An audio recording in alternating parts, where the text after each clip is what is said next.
You want to make a lot of money? You want to be successful?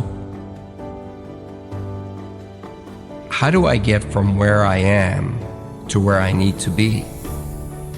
I didn't want to be rich. I just didn't want to be poor.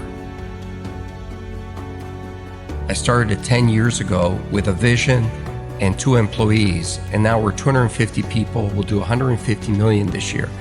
And every day when I get off the elevator and I walk into my office, it's this feeling of accomplishment and satisfaction, knowing that I had this vision and a few years later, it's real. You know, when I was younger, my parents didn't speak any English. And like many immigrants, since I was a little kid, I was 8 years old when we came to North America. And so I had to read the contracts. You know, when my dad bought a house, I had to read the mortgage and go through the paperwork. And when I was around 18 or 17, I looked at being, at that point, we were, you know, lower middle class. And I said, how do I get from where I am to where I need to be? And so I started calculating how much money I would have to make in order just to buy a house. And then I added the taxes into it and all the other stuff. And I realized how difficult it was going to be to accumulate capital, because that's the hardest thing to do, is to accumulate capital.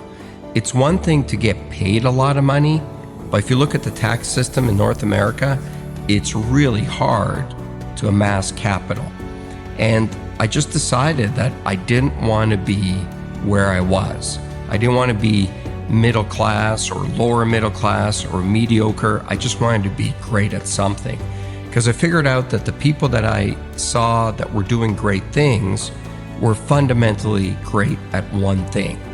The analogy I always use is Peyton Manning gets paid $10 million a year. He doesn't get paid $10 million a year to tackle, to kick the ball, to play defense. He gets paid $10 million a year to do one task and do it really, really well. Nobody buys from you. Nobody makes you wealthy because you're okay at something. The world does not reward mediocrity, nor does it reward average. It only rewards exceptional. So you got to find that one thing that you're good at, and you got to become great at it. Because if you focus what you're not good at and try to become good at it, you're going to run into somebody who is going to clean your clock at it. When you think about success and you think about business and you think about being an entrepreneur, everybody wants to talk about the good times. And I always say to people, it's easy to be an entrepreneur when the sun is shining. It's easy to run your own business when there's good cash flow and people love you and there aren't many problems. But have that same desire to do it when your biggest customer just left, or do it when you don't have enough cash to make payroll, or do it when you've got real problems at home and nobody cares. Being a great entrepreneur is the ability to stay focused and highly motivated when there's failure around you. It's not your ability to handle success that'll decide how successful you'll be. It's your ability to absorb failure. Not take failure, not get hit, but absorb it. I mean, absorb it with every fiber of your body. When there are those days where you feel like, I just cannot go on. Get up on those days, get in front of your team, and get them going in the same direction, and be highly motivated on those days. Because if you can do it on those days, you can do it any day. Being a successful entrepreneur is really lonely. I'm not saying that because I expect people to call me up and say, I'll be your friend and look for sympathy, but it's true. The more successful you are as an entrepreneur, the lonelier it is, because there's just less people that you can hang out with. And, you know, the bigger you are, also the bigger the target on your back. And someone's always out to get you. When you're starting out and things aren't going well, misery really does find company. It's easy to find a lot of people to have a beer with and hang out with. But that level of focus to keep going is really difficult. And so one of the things I try to do is I look for people that have been where I want to go. And I love to learn. I've looked for many people along the way. From Warren Avis, the guy who started Avis Rent-A-Car, I used to work for him indirectly. He owned a holding company that I worked for, and he was a great guy. To people you've never heard of, to even some of the other sharks. I've learned a lot from Mark Cuban. I've learned a lot from Damon John. I've learned from a lot of people.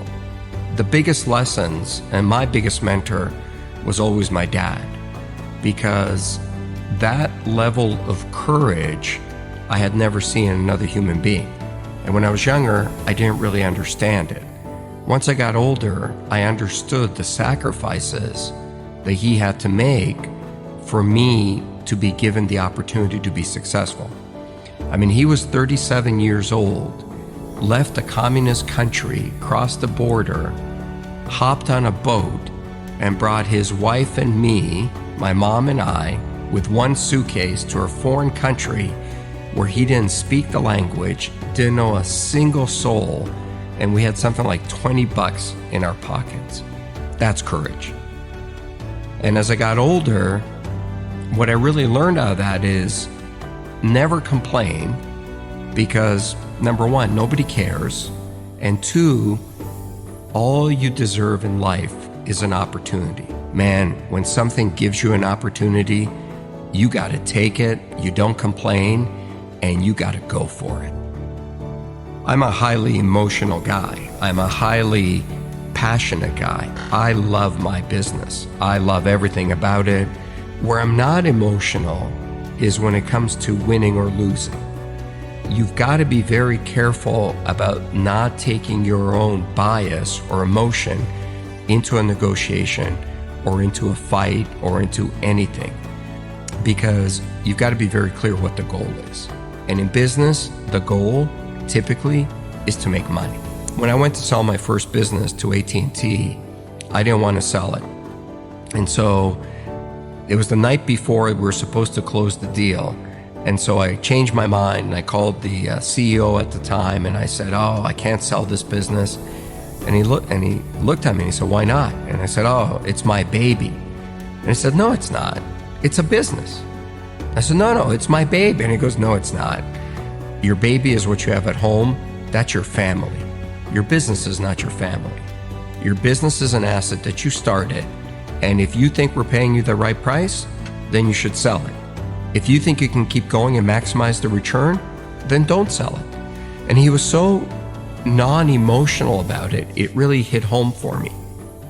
I've seen more people make mistakes because they get angry or they get highly emotional in front of a customer or in front of a supplier.